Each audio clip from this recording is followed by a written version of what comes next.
Well, Alan, thank you so much for being here. This, of course, is Alan Woellhart, and I'm John Strinkowski. And how are you doing today, Alan?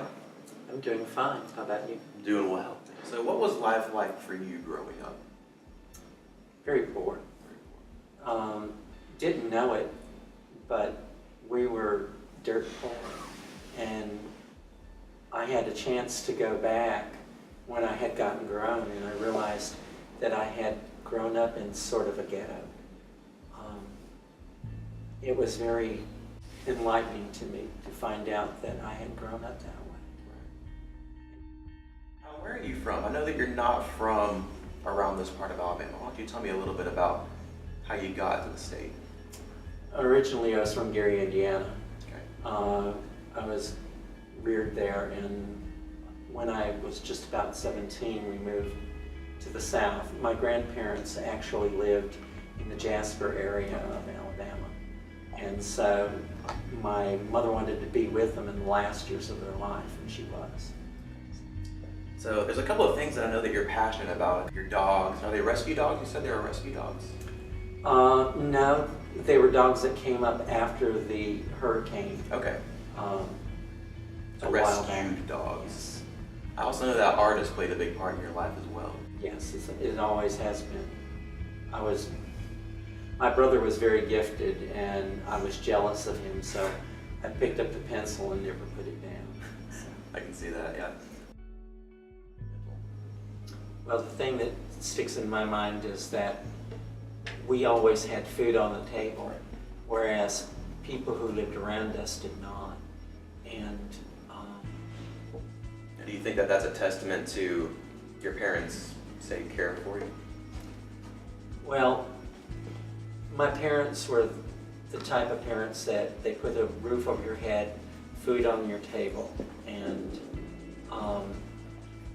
that was about it.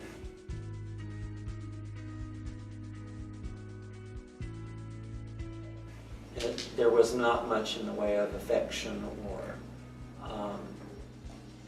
loving one another.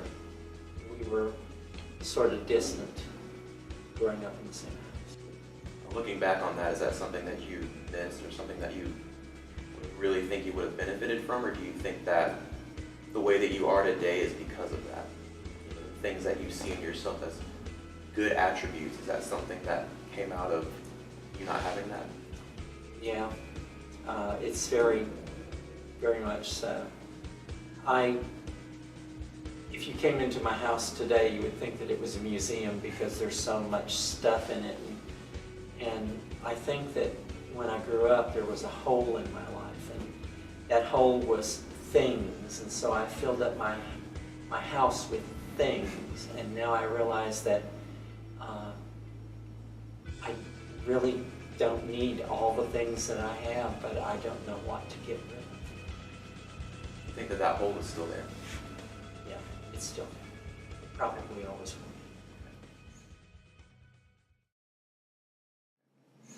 Now, I know that a lot of people say that faith plays a big role in feeling that certain part of their heart that always seems to feel empty, and I know that faith has played a really, really big role in your life. Can you talk about that a little bit?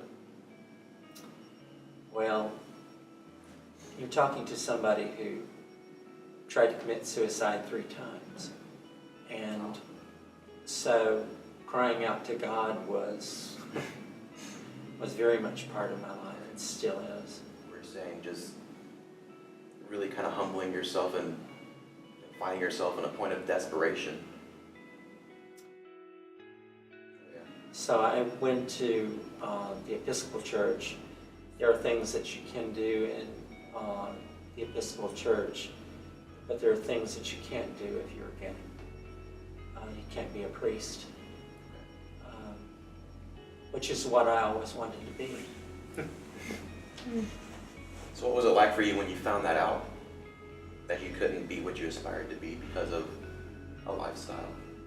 Anger, resentment, but I worked through a lot of it. What was it like for you finding out that you also had contracted a virus that would be with you for the rest of your life? Originally, I felt dirty. I felt there was something in me that I could not clean. couldn't wash off. And that persisted for many, many years. But then the tide turned, and it was sort of like I realized that this was sort of my mission in life, was to make sure that no one else went through what I was going through. So when was it that you discovered that you had contracted HIV? I was diagnosed on June 7th, 1989. I'll never forget the date. So how soon did you go public with your diagnosis? Maybe about a year and a half before I did. And why was that? Well, I had gotten to the point where the people that I worked with couldn't work with me because they were so very much afraid that they would contract the virus from me. Wow. So they made it very difficult for me to work there. I mean, extremely difficult. They were trying to get me to either be fired or for me to quit. And I decided that my life would be full of educating people, trying to support people who had just been diagnosed. I became a volunteer at the clinic and worked there for 8 years. I didn't want anybody else to feel alone. Did you feel a sense of freedom after you left the workplace to really do something that was now passionate to you? Yes, because I realized then that the rest of my life would be filled up with things that I wanted to do that was beneficial to the world and try to give back to the world. That's always been sort of the thing with me. There are people who really do try to make the world a better place than what they found it. That's my goal. I might not accomplish, but I try pretty hard. So the 1917 clinic is UAB's HIV/AIDS clinic, and you've been involved with them for a number of years. So what can you tell us about the people that you've met or the staff that you've interacted with there? The staff never touches a person in that clinic without them feeling that they are actually loved. That's a gift.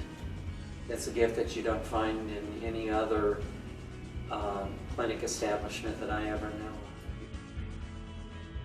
They care so much. It's amazing how much they care.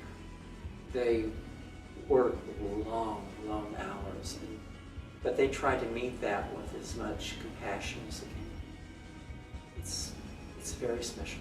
They're not just there to punch in the time clock. No, That's great. How did most people respond when you let them know that you were an AIDS patient?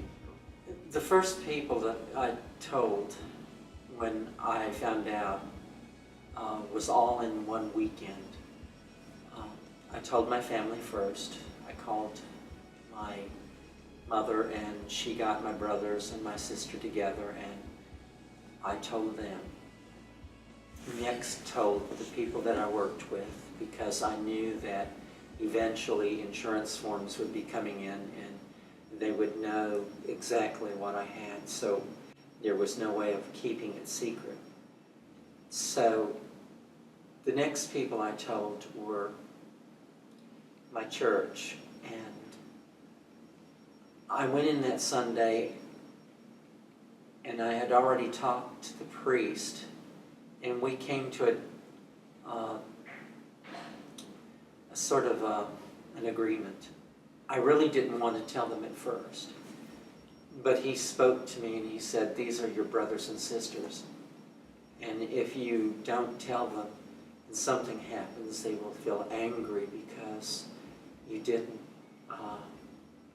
So it was a gamble, and I was very afraid, and I didn't want to pass the cup of wine if people were uncomfortable with receiving it from me. So I got up that Sunday, and we always had the announcements first so that church flowed right on through. And I told them that I had AIDS. There wasn't a dry eye in the church.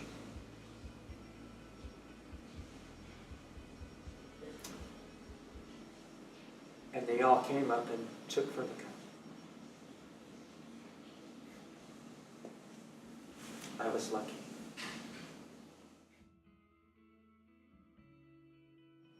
So most people responded very, very positively towards you. They didn't want to make you feel that you were on the outsides, because all this time you haven't been on the outsides. Well, I would say that most of them were very positive.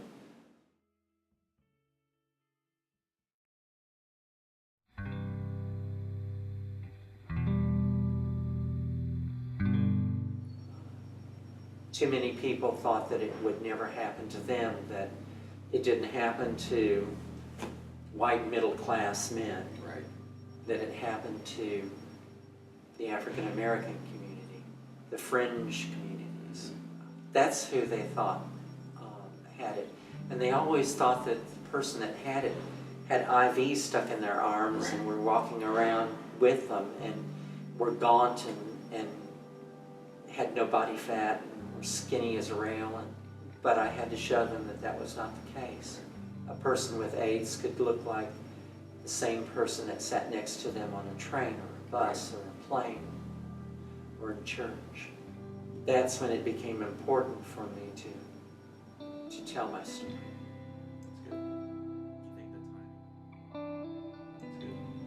Do you think the timing of all that happening was beneficial? Yes, it was. It was sort of like growing up with the disease. And I'm still growing up with the disease. So I've got this news article here. It was a really, really interesting read, but it says that a lot of people in the 80s, as reported by journalist Randy Schultz, despite their knowledge of having the disease, continued to knowingly spread the virus, as they pleaded personal rights. However, in this case, personal rights clash with public health. Do you think that the history of AIDS has shown that there's a need for carriers to better understand the situation they're in with responsibility, or rather that the public needs to be more lenient? This was something in the 80s that hit the gay community hard. Today, people think that they can have unprotected sex because the medicines are better, and they just don't understand that some people can't take the medicine. Right. And sometimes it is a death sentence, no matter what they do. The craziness still happens. So Dr. Laracy at UAB's English department has put together a play on that subject, on reducing stigma, and it's entitled One Clear Light. And you, Alan, you're mentioned in this play, and you're written in as sort of this cross between your life as an autobiography and a character who's going to be depicted in a production. And the whole focus of this play is really around the stigma reduction of AIDS. I know that it's not completely done yet, but what are some good things that you're hoping to see come out of this production?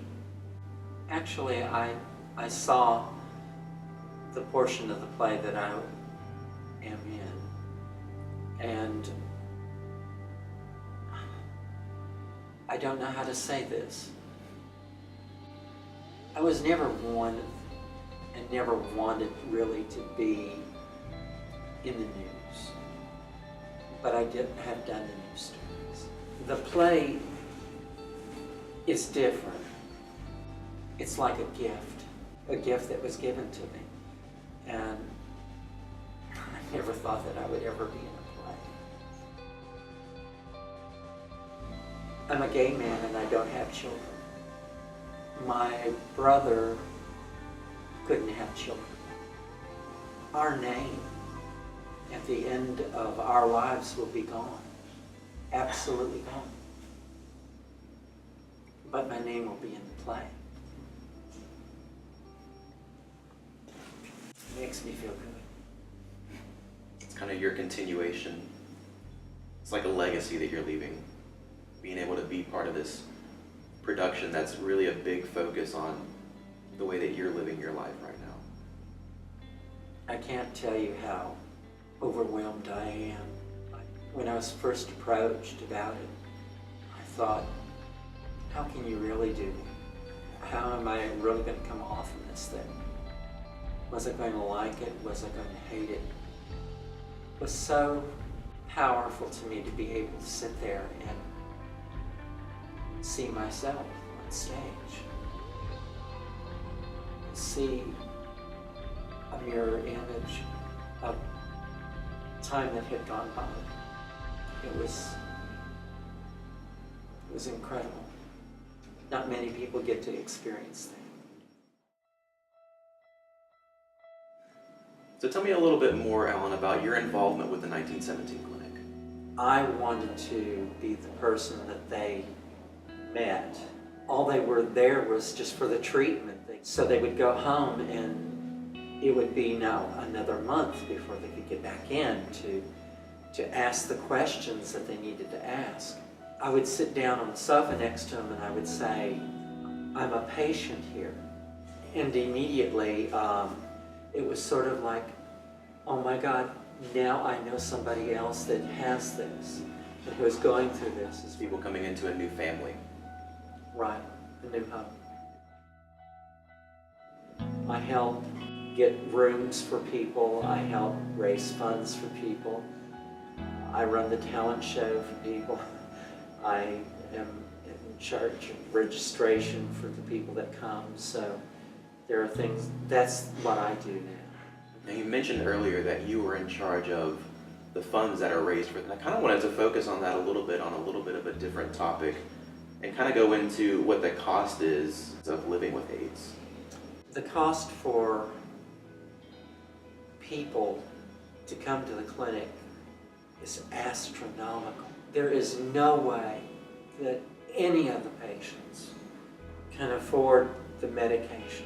It's really disgusting how expensive it is. I wouldn't be able to afford some of the other treatments that I have, but the quality of life does not come from the medications. The quality of life comes from those people who are with you in the fight, that lift you up on the days when you can't get up. So this has really been quite the journey for you, if anything. So if there was one thing that you really wanted to leave an audience with, if there was one long-lasting question or mantra or something that they could get from your experience and your legacy, what would that be? Well, it doesn't have to do with HIV. It has to do with what is fundamentally who and what I am. I don't know if the audience can tell I'm a gay man or not. I am a gay man. I've been called everything that a gay man can be called. We are all human beings, whether it's color, whether it's sexuality. We need to treat each other as human beings, because if you don't, then you're losing humanity.